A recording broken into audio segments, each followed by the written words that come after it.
14 student leaders from tertiary institutions across South Africa led a march to the Cape Town office of the National Student Financial Aid Scheme. The march follows a series of protests from a number of institutions this month over NSFAS 60 credit funding conditions, allowances and other issues. Student leaders have vowed to mobilize students for a national shutdown in the second semester should the demands fall on deaf ears. Newzroom Afrika's Nasiphi Same filed this report. 14 tertiary institutions marched to the Cape Town NSFAS offices to hand over a memorandum of demands to management of the financial aid scheme.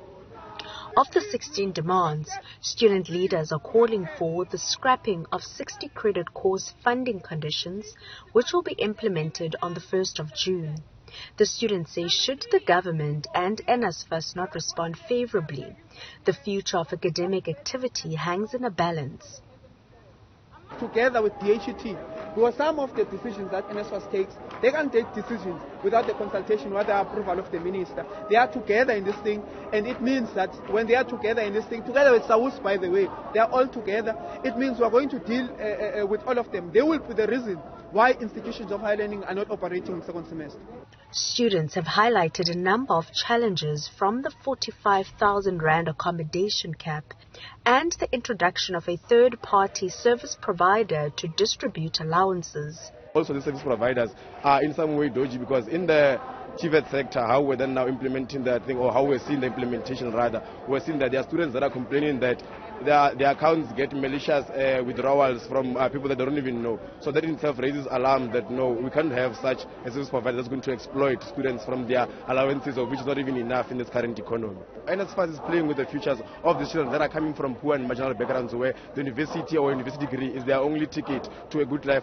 After months of engagements and protest action, many student leaders are questioning Higher Education Minister Dr. Bladen Zimanda's silence. And we've been in countless meetings with NSFAS officials, with the South African Union of Students, and it just seems like all of our concerns are falling to deaf ears. There have been protests at literally every university in our country around these issues. Not a single one has been addressed by our minister. You would think that as somebody who has the power to implement change, you would think that as somebody who has the power to bring about the change that we currently need as students and make our lives better, he would at least be here.